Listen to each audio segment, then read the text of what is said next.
Saya akan ngaji tentang betapa mudahnya berbuat baik dan betapa mudahnya bersosialisasi yang jadi kebutuhan sosial masyarakat. Kemudian di saat yang sama sebagai kebaikan menurut Islam. Ini saya baca kitab yang sangat otoritatif, yaitu kitab Sahih Muslim, di mana kita tahu dalam Islam pegangan ahli sunnah wal jamaah, juga pegangan ulama seluruh dunia adalah Al-Kutubus Sittah, kitab 6, diantaranya yang hadis Bukhari Muslim.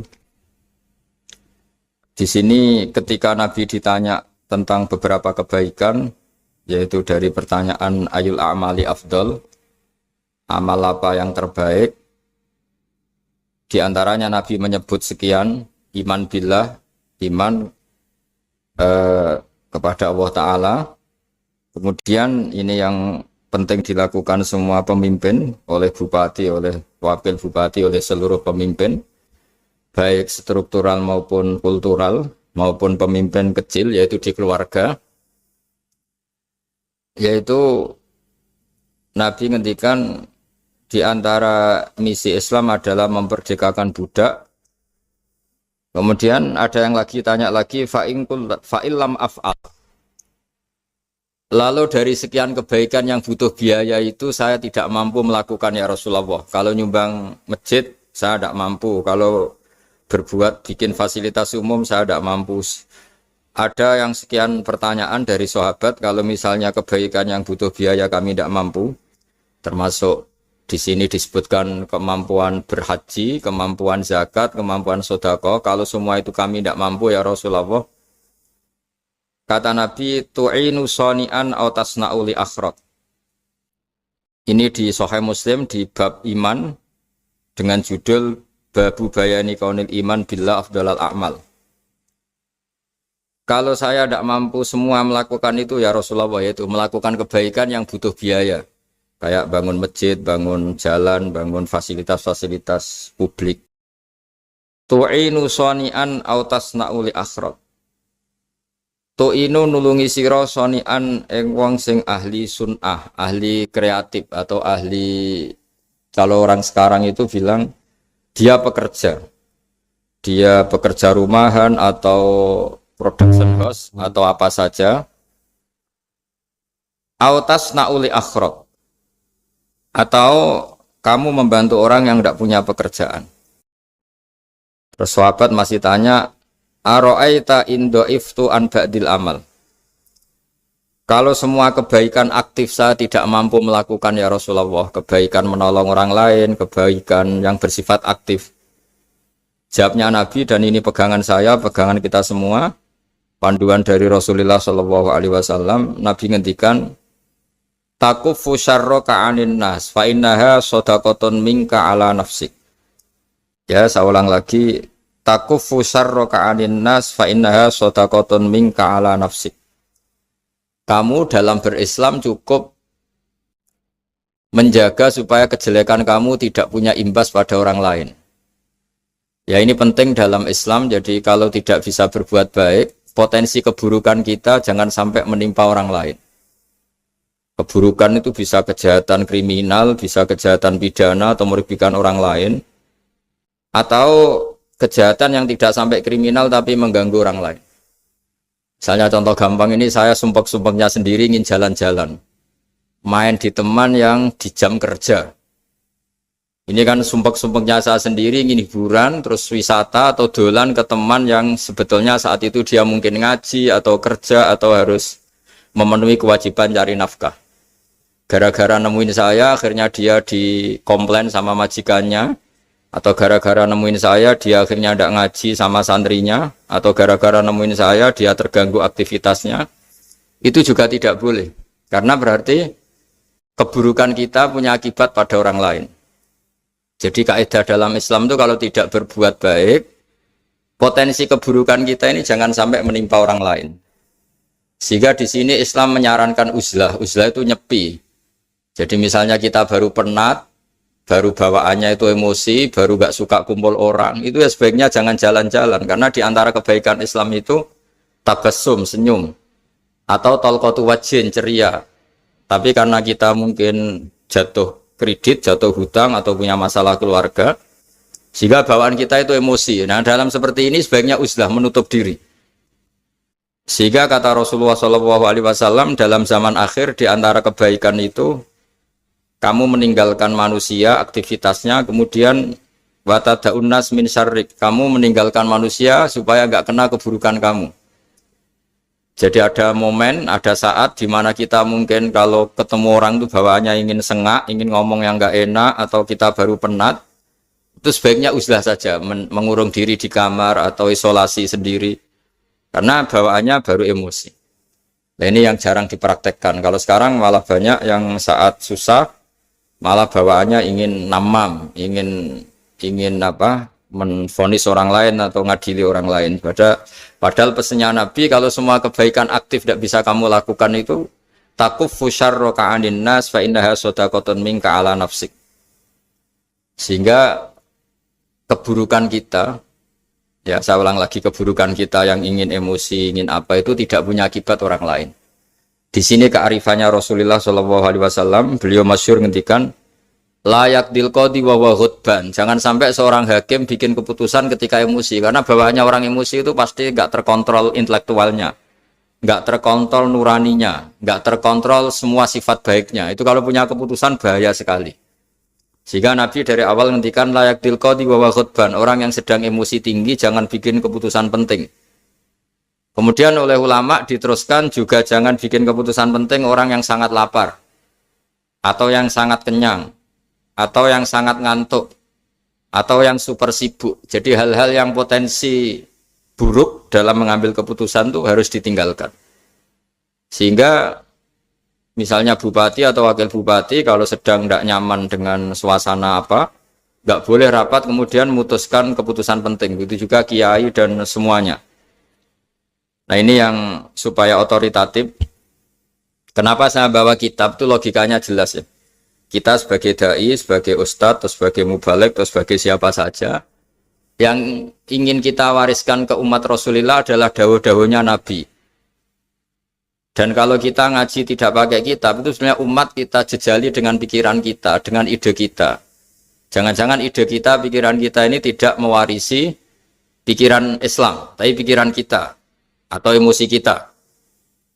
Tapi kalau kita baca kitab, artinya umat ini berhak mendapat apa yang diteladankan dan disabdakan oleh Rasulullah SAW. Tapi kalau kita, itu pasti inginnya itu kita.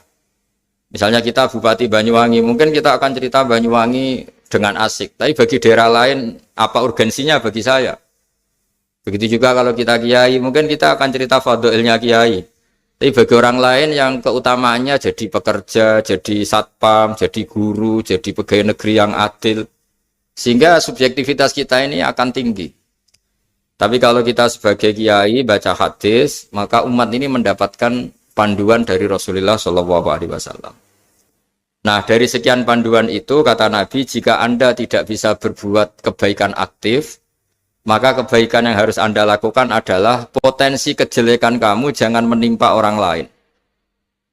Makanya saya berkali-kali bilang, saya ini termasuk kiai yang jarang main ke alumni. Karena tadi, kadang-kadang alumni itu sudah mau kerja di tempat kerjanya, atau mau janjian ngantar anaknya sekolah. Gara-gara ada saya, mungkin semua itu dibatalkan. Sehingga silaturahim itu juga harus dimanage supaya tidak mengganggu haknya orang yang kita silaturahimi. Jangan sampai silaturahim jam 9, saatnya orang kerja, kemudian dia dapat peringatan dari pabriknya gara-gara sering didolani kiainya. Itu kan jadi ribet. Atau kiai karena sering didolani terus tidak ngaji, memetuki tamu terus, itu kan jadi ribet. Apapun itu, sehingga orang itu harus berpikir perilakunya itu tidak punya akibat la doror wa la diror. Jangan mengganggu dirinya, juga jangan mengganggu orang lain. Ini oleh Nabi disebut takuffu syarra ka'adin nas fa innaha shadaqatun minka ala nafsik. Sifat buruk kamu itu harus dijaga supaya tidak menimpa orang lain, dan itu berarti menjadi sedekah kamu atau amal kamu pada diri kamu sendiri. Jadi ini penting dimaklumatkan ke semua kita bahwa saat kita tidak bisa berbuat baik aktif, misalnya nggak bisa sedekah, nggak bisa menolong orang, setidaknya keburukan kita tidak menimpa orang lain. Nah, termasuk keburukan yang terselubung adalah kita punya pikiran yang menurut kita ini hebat, tapi bagi orang lain mungkin bahaya. Misalnya kita punya pikiran ingin jadi orang kaya raya yang dermawan. Itu artinya kan pikiran baik karena ingin jadi dermawan. Tapi artinya bayangkan orang lain tuh miskin semua butuh derma kamu. Mana mau orang lain kamu bayangkan miskin butuh derma kamu. Orang lain juga bayangkan dirinya kaya gak butuh derma kamu. Itu namanya kebaikan yang subjektif. Kamu ingin jadi kiai yang ngajarin orang banyak. Oke, itu baik. Tapi kan berarti kamu bayangkan orang lain gak bisa ngaji terus kamu saja yang bisa ngaji sehingga kamu yang ngajarin. Ya sudahlah, kebaikan itu udah usah muluk-muluk seperti itu. Jadi apa yang ditakdirkan kita jadi bupati ya jadi yang baik, menolong pekerja-pekerja yang baik. Saya kemarin diceritain banyak oleh Mas Anas aktivitas Pemda Banyuwangi yang menolong banyak orang, juga masyarakat juga saling menolong dan seterusnya dan terusnya. Jadi ini jelas maksud saya supaya bupati dan semuanya pemimpin melakukan kebaikan itu berdasar panduan dari Rasulullah SAW, di mana di antara aturan yang dianjurkan beliau adalah aktivitas kita sebagai manusia adalah tu'inu soni'an au tasna'uli akhraq. Ya, saya ulang lagi, saya ulang teks hadisnya secara lengkap supaya dapat berkahnya Rasulullah SAW. Ada beberapa pertanyaan dari sahabat, ya Rasulullah, jika saya tidak bisa berbuat baik yang berbiaya atau tidak bisa berbuat baik yang aktif, apa yang saya harus lakukan? Nabi ngendikan tu'inu shani'an aw tasna'ul asra. Kamu membantu orang yang bekerja atau kreatif, orang-orang yang kreatif atau pekerja apa saja kamu bantu dan bantu orang yang tidak punya pekerjaan. Terus ditanya lagi, qultu ya Rasulullah ara'aita in du'iftu an ba'dil amal. Bagaimana kalau itu pun saya tidak bisa ya Rasulullah? Terus Nabi ngendikan tafukufu syarraka anin nas fa innaha shadaqatun minka ala nafsik. Yang penting keburukan kamu tidak menimpa ke orang lain dan itu bagian dari sedekah kamu. Nah, perlu saya ingatkan ke semua kita lah. Makanya pentingnya membaca umat Islam dengan ilmu usul fikih. Saya berkali-kali bilang, jika ada seseorang tidur, itu jangan kamu baca sebagai tidur yang meninggalkan tahajud, meninggalkan sholat qiyamul lail, meninggalkan wiridan di malam hari. Tapi juga bacalah saat itu dia tidak dugem, tidak maksiat, tidak narkoba. Sehingga barokahnya ilmu itu ada respek pada umat Islam yang tidur. Karena tidur itu juga ada fungsi meninggalkan sekian maksiat, sekian kriminalitas. Tapi kalau kita kulino tidak baca dengan ilmu, maka melihat orang tidur itu ya kayak meninggalkan tahajud, meninggalkan wiridan, meninggalkan qiyamul lail. Sehingga bawaannya kita ini akan kurang respek. Tapi kalau kita membacanya dengan ilmu, orang yang tidur di malam hari, maksudnya ya sudah sholat isya, itu ada sekian potensi maksiat yang dia tinggalkan. Dia tidak ngerasani orang, tidak adu-adu orang di medsos, dia tidak dugem, tidak meninggalkan. Pokoknya ada sekian kebaikan dalam saat tidur itu. Ini barokahnya ilmu. Tanpa ilmu kita tidak bisa respek seperti ini. Karena bawaannya akan, oh ini malam-malam tidak tahajud, tidak wiridan, tidak apa. Tapi kalau kita dengan ilmu, itu akan membaca dengan tidur, artinya orang tidak maksiat, tidak dugem, tidak ngerasain orang, tidak ngata-ngatain orang. Nah di sini sadaqallahul azim ketika ngendikan wa min ayatihi manamukum billaili wan nahar. Termasuk ayat Allah itu orang tidur. Maksudnya tidur yang dengan dimaknai positif tadi, bisa istirahat, bisa meninggalkan maksiat, bisa apa-apa. Nah ini di sini hebatnya Rasulullah SAW ketika beliau memandu kebaikan. Di antara kebaikan itu apa? Takufu syarroka anin nas fa innaha shadaqatun minka ala nafsik. Kamu, potensi buruk kamu atau keburukan kamu jangan sampai menimpa pada manusia, pada orang lain. Dan itu bagian dari sedekah kamu. Ya, saya mohon maaf sama Bu Bupati, sama semua Pemda, sama Wakil Bupati karena saya tidak bisa lama-lama. Saya punya wadifah. Tadi ini pun sudah ngurting ngaji saya karena saya harus ikut ngaji di sini. Dan mari sama-sama berdoa. Al-Fatihah. Jadi status kehambaan ini kita mantapkan dulu. Jangan ada status lain kita di depan Allah kecuali status kehambaan. Saya punya analogi dan itu saya ulang-ulang karena di antara ciri Quran itu mengulang-ulang sesuatu yang harus jadi pegangan. Saya ulang lagi, di antara ciri Quran itu mengulang-ulang sesuatu yang jadi pegangan. Jika kita belajar ilmu fisika atau ilmu apa saja, maka kita akan bicara materi sesuai statusnya. Jadi kita harus latihan untuk iman kepada Allah. Saya tanpa mengurangi rasa hormat, saya memberi contoh begini ya. Ini jam, materinya dari besi. Ini kertas, materinya ya kertas. Tentu secara fisik, orang akan bilang jam ini lebih kuat timbang kertas. Dan itu pasti dibenarkan dari segi materi. Tapi kalau Anda beragama dan Anda tahu bahwa pengendali alam raya ini Allah Ta'ala, maka kamu akan bilang, terserah Gus Baha. Gitu. Bisa saja jam ini saya punya niat saya hancurkan, kertas yang lemah ini saya simpan. Sehingga jam tangan ini 5 menit lagi saya hancurkan sehingga benar-benar rusak. Sementara kertas ini saya simpan sampai bertahun-tahun awet. Nah, kira-kira seperti itulah ilmu manusia. Sesuatu yang kita sangka kuat, ternyata Allah punya rencana menghancurkan itu. Dan yang kita sangka lemah, ternyata Allah punya rencana untuk mengabadikan itu. Nah, di sini pentingnya iman, lahu maqalidus samawati wal ardh. Hanya Allah yang mengendalikan semua. Jadi jangan mentang-mentang kita punya ilmu bahwa materi besi itu lebih kuat timbang kertas, terus kita pastikan bahwa besi lebih awet ketimbang kertas. Kita sisakan satu keyakinan, terserah Allah, terserah pengendalinya. Nah itu agama, bilang terserah pengendalinya itu agama. Ya mungkin tadi aja problem sinyal, saya ulang lagi. Ibarat saya ini megang jam tangan, yang materinya dari besi. Ini kertas yang materinya lemah. Tentu kita akan bilang bahwa jam atau besi lebih kuat ketimbang apa? Kertas. Tapi Anda salah. Anda harusnya ngomong bahwa terserah pengendalinya. Bisa saja saya punya rencana menghancurkan besi ini sehingga 5 menit lagi hancur. Dan saya ingin mengabadikan kertas ini saya simpan di tempat yang aman.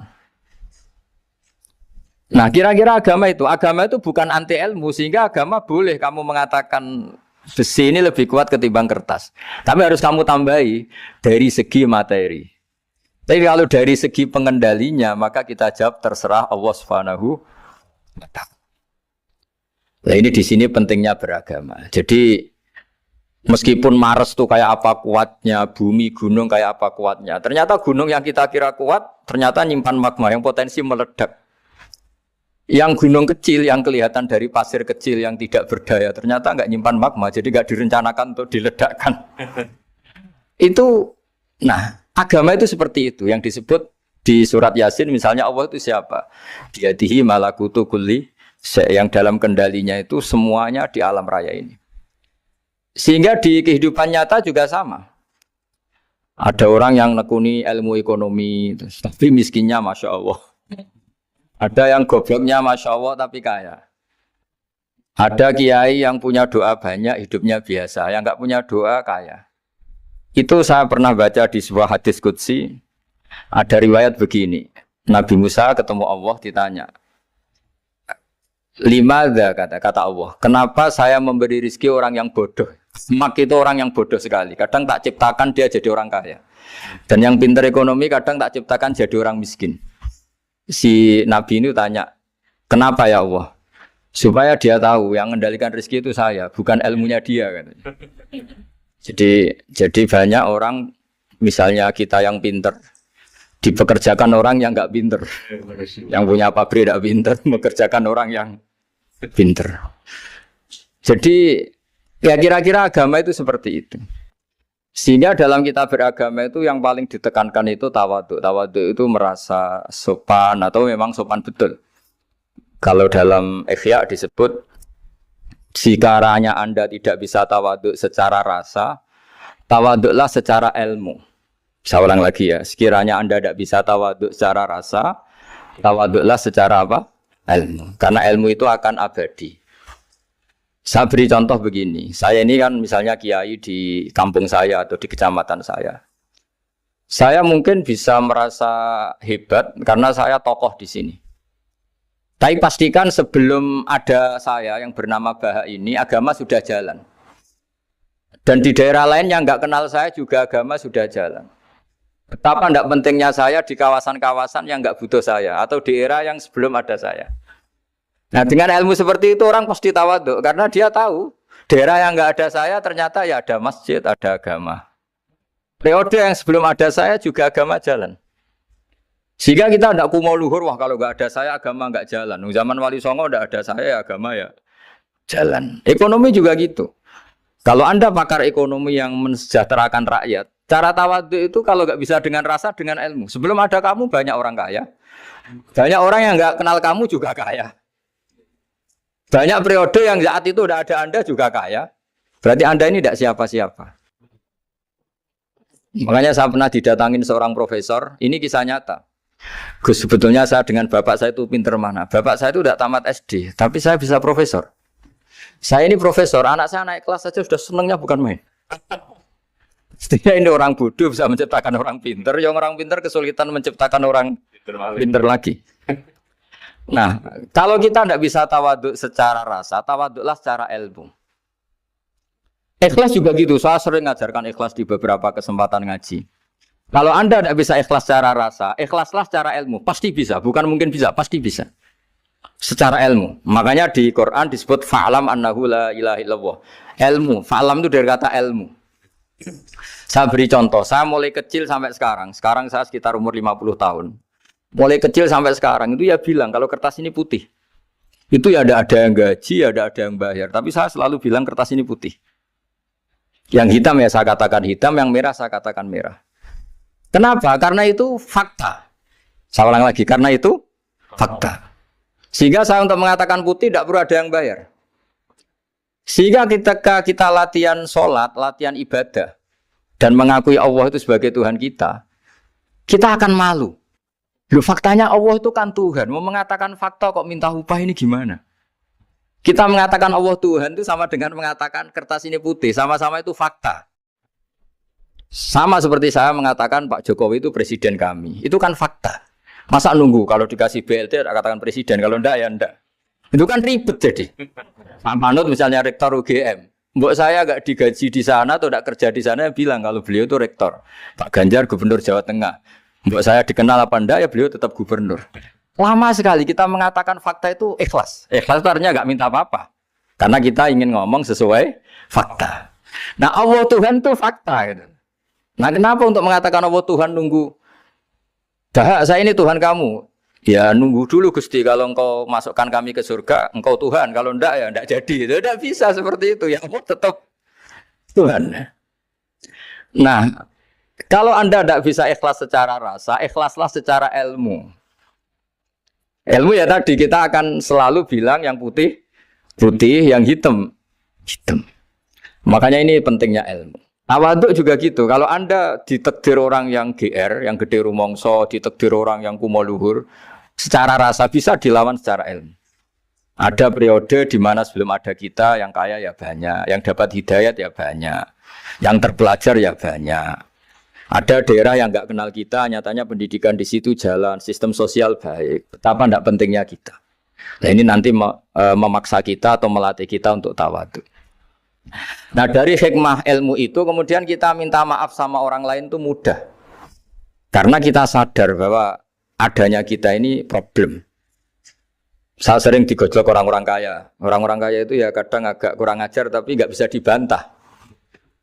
Begini, pernah tanya saya gini, Gus, saya ini punya mobil mahal, harganya 2 miliar. Kayaknya yang berak pakai jalan raya saya kan. Bisa, bayarnya pajak saya mahal. Sehingga kayaknya paling pantas saya. Yang naik ontel itu kan nggak bayar pajak. Harusnya nggak boleh pakai jalan gitu. Terus saya bilang, mbah-mbahnya yang naik ontel itu pejuang, bapak kamu enggak. Kamu enggak warisnya. Artinya, ada teori dalam kitab hikam itu kitab tasawuf dalam pesantren. Itu kebaikan saja di soal. Misalnya begini, kita ini bangga sebagai urip yang tertib, hidup yang tertib di kantor, di tempat-tempat pekerjaan. Tapi kalau itu semua terjadi, kalau ada kecelakaan di jalan itu nggak ada yang nolong langsung. SAR paling efektif, tim penolong paling efektif ya orang-orang nganggur itu. Orang-orang yang di jalan-jalan di perapatan itu kalau ada kecelakaan langsung nolong. Itu nanti ambulan itu yang kedua, ketiga, yang nolong pertama ya orang-orang yang nganggur-nganggur di jalan itu. Ada orang tersesat nolong. Maka ketika seorang sahabat tanya, ya Rasulullah, kalau engkau melarang kita jagongan di jalan itu kita tidak bisa. Tapi kata Nabi, ya silahkan saja, tapi adu hak torik, kamu di jalan itu datangkan.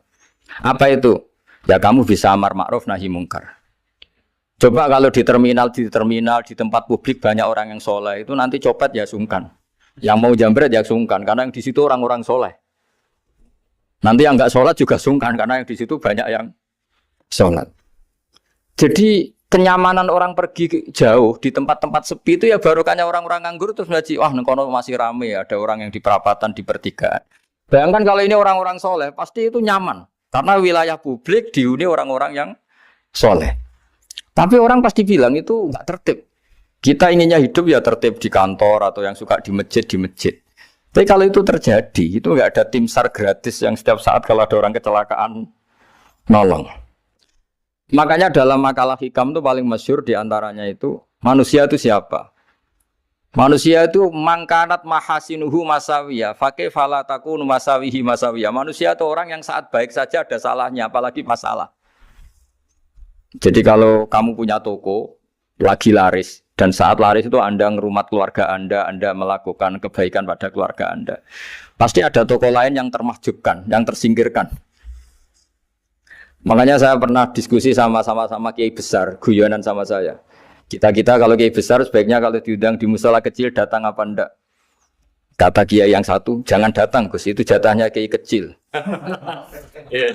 Terus kata yang satu, datang Gus sebagai bukti tawaduk bahwa kita kiai besar pun mau diundang yang kecil.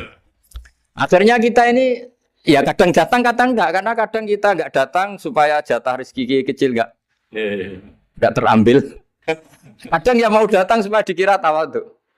Makanya kalau seorang profesor sering terubah di bawah itu ya kasihan yang S1, SPDI itu kan nanti enggak jadi bintang kalau profesornya sering turun. Kalah terus itu. Jadi kadang-kadang itu orang itu harus berpikir secara ilmu, jangan rasa terus. Jadi itu ilmu.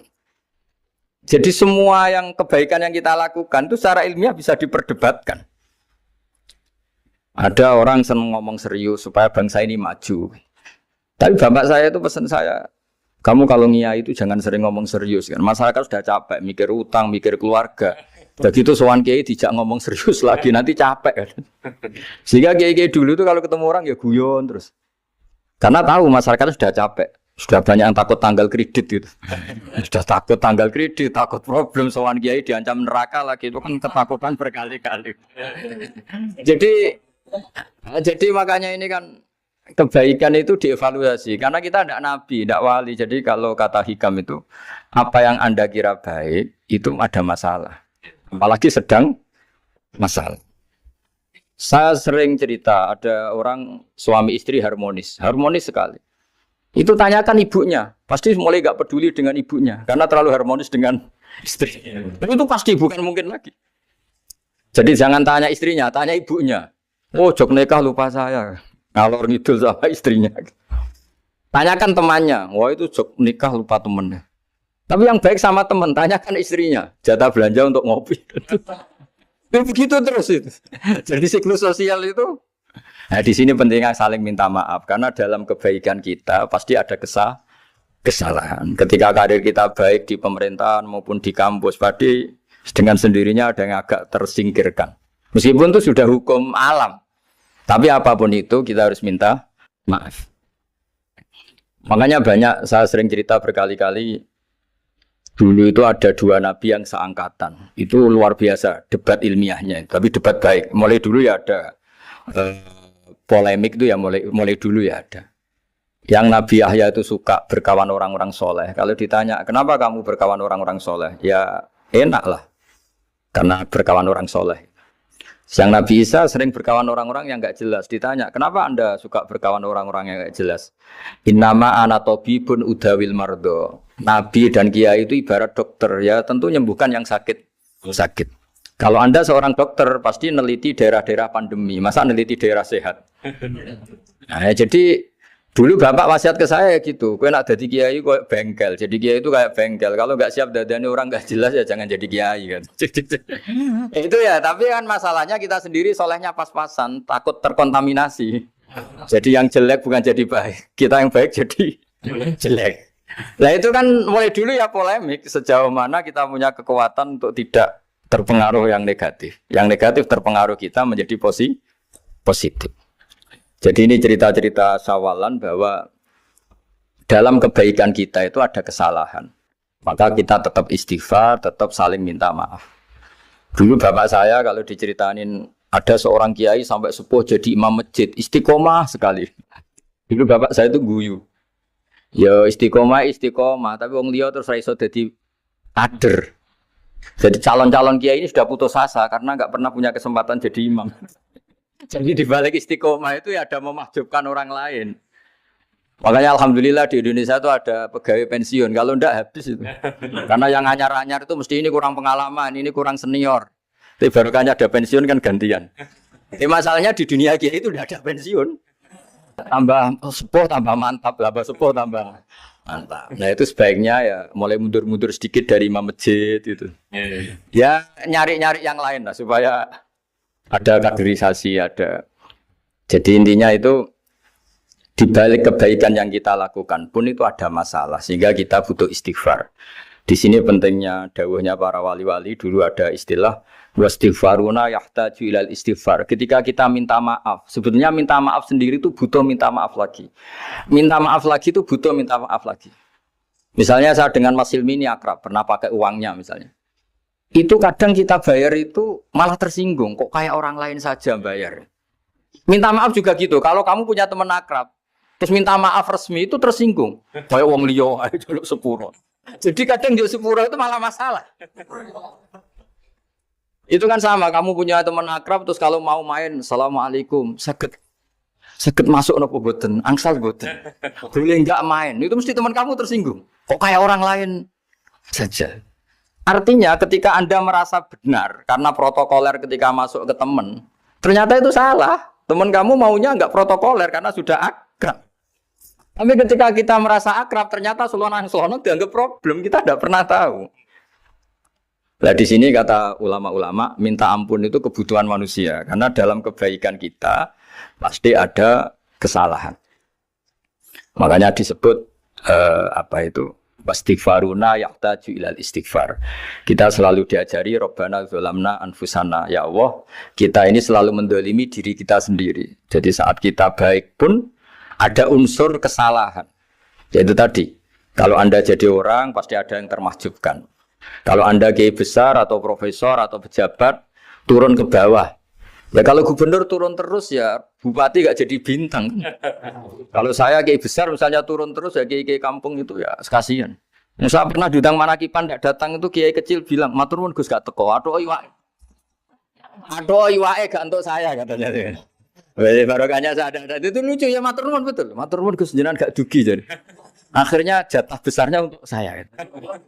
Nah, tapi yang punya rumah komplain. Gus udah ngeratau teko PP aku wong cilik. Nah ini saya harus mendahulukan versi Soibul Bed yang punya rumah apa versi Kiai yang termahjubkan. Artinya pilihan apapun saya harus istighfar karena ada saja unsur salahnya. Ya makanya ini kan makanya ya saya minta UGM juga saya sering undang saya terus nanti dikira karena kampus besar Gus Wak mau juga keliru lagi.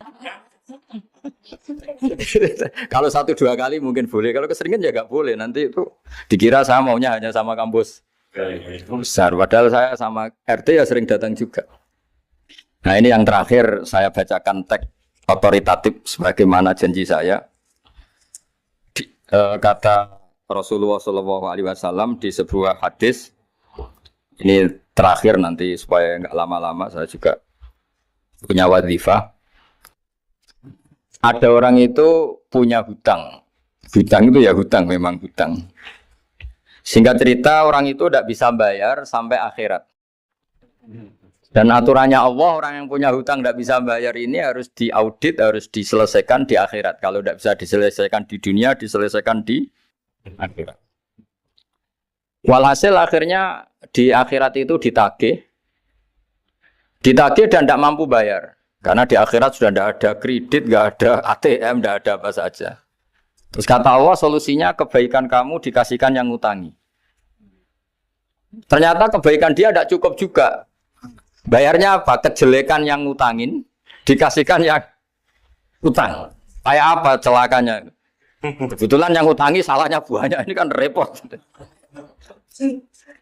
Tapi Allah itu tidak suka kalau ada orang mukmin yang satu saudara kemudian masuk neraka karena saudaranya ini. Kata Allah, jika ini masuk neraka berarti disebabkan komplain atau ketidakikhlasan temannya yang mukmin. Masa orang mukmin menyebabkan mukmin yang lain masuk neraka? Allah tidak ingin. Makanya di antara nikmatnya beragama itu ukhuwah, persaudaraan. Baik persaudaraan atas nama iman atau atas nama kebangsaan atau atas nama kemanusiaan. Akhirnya si yang ngutangi ini tadi, jangan dibahasakan kreditur, nanti kita kayak bangunnya yang ngutangin nanti. Ya bahasa gampangnya yang ngutangin, karena tidak semua orang ngutangnya sama bank. Sama Allah ditunjukkan satu surga yang luar biasa. Nanti tak baca teks Arabnya ya, supaya dapat berkahnya bahasa Arab. Terus saking mewahnya surga itu, si yang ngutangin tanya, ya Allah itu untuk nabi siapa? Karena semewah itu pasti untuk kelas nabi. Atau untuk wali siapa? Katanya, terus kata Allah, sabda Allah, untuk siapapun yang mampu membeli. Lalu siapa yang bisa membeli surga semewah itu? Kamu bisa. Terus, dengan apa ya Allah? Kamu mengampuni teman kamu itu. Kamu bebaskan dari utangnya. Nanti tak kasih surga itu. Terus, akhirnya sama Allah, kata orang itu, ya Allah saya bebaskan. Ya sudah, kamu berdua masuk surga. Karena Allah tidak ingin ada kasus aneh. Dua orang mukmin ini kan bersaudara. Masa bersaudara kemudian yang satu menjadi penyebab masuknya neraka karena ini tidak mau memaafkan.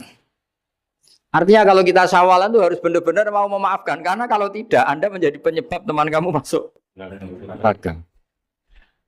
Jadi kita janganlah jadi orang mukmin yang menjadi problem bagi saudara kita. Jadi makanya saya itu berharap ada wali utang saya tidak bisa bayar, karena ini masih dibela-belain Allah ini. Karena Allah nggak ikhlas kalau ada walinya masuk neraka.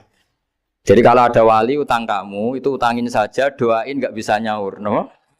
Nggak bisa bayar. Nanti ini akan dibela-belain Allah di akhirat. Karena wali ini nggak pantas masuk neraka. Ya, jadi kalau ada wali utang kamu mau bayar, sudah Anda tidak usah bayar, nanti di akhirat saja. Lah yang ribet kalau yang kamu utangin dia ahli neraka, kamu nagihnya disuruh masuk neraka. Nah, itu ribet itu. Sudah utang dia ahli neraka. Ya tak baca teksnya supaya ini ada di kitab Ihya halaman 197 juz 2. Status hadisnya waqala shahihul isnad. Kata Imam Hakim hadis ini shahihul isnad. Saya baca Arabnya nanti insyaallah sebagian ya supaya kelihatan teks aslinya di bab hukukul muslim. Bainama Rasulullah sallallahu alaihi wasallam jalisun izdhika hatta badat sanayahu. Nabi ketika santai-santai duduk tahu-tahu tertawa sampai gigi depannya itu kelihatan. Jadi tertawa sangat sampai gigi depannya kelihatan. Yang notabene beliau sering hanya senyum, kali ini tertawa betul sampai gigi depannya kelihatan. Faqala Umar radhiyallahu anhu ya Rasulullah bi abi anta wa ummi malladhi adhakaka. Apa yang bikin kau sampai tertawa seperti itu? Qala rajulani min ummati jasaya baina yaday rabbil izzah. Dua lelaki dari umatku sama-sama sungkeman nuntut keadilan di depan Allah. Jasaya itu sungkem, duduk bersimpuh itu kalau dalam bahasa Arab itu apa? Namanya jasiyah. Faqala ahaduhuma ya rabbi khudli madlamati min hadza. Faqala wa rudda ala akhika madlamata. Qala ya rabbi lam yabqali min hasanati syai'un. Faqala wa ta'ala li talib kaifa tasna'u bi akhika wa lam yabqa lahu min hasanati syai'un. Faqala ya rabbi falyahmil anni min auzari. Kalau kebaikannya dia tidak cukup, ya salah saya supaya dilimpahkan ke dia. Terus summa fadat aina Rasulillah sallallahu alaihi wasallam bil buka. Nabi di tengah-tengah cerita tuh nangis. Senangis-nangisnya karena habis seneng lalu nangis karena ini kan kebaikannya sudah dikasihkan habis cukup enggak cukup. Akhirnya kejelekan yang utangin ini diberikan. Makanya kalau kamu ingin masuk surga, utangi orang-orang soleh sebanyak-banyaknya. Dan doain nggak bisa apa? Nyaur. Tapi tak jamin orang soleh itu nggak suka utang. Karena hidupnya sederhana ini. Kayaknya saya tidak akan utang Mas Ilmi itu. Karena orang soleh itu hidupnya sederhana, pasti tidak butuh. Kalaupun utang paling ya untuk makan kan gampang nyaurnya apa? Terus kata Rasulullah, faqala inna dzalika layaumun azimun yauma yahtadun nasu fihi ila yuhmala anhum min auzarihim. Terus fayaqulu wa ta'ala lil mutadzallim irfa basarak. Coba kamu lihat yang di sana itu ada apa?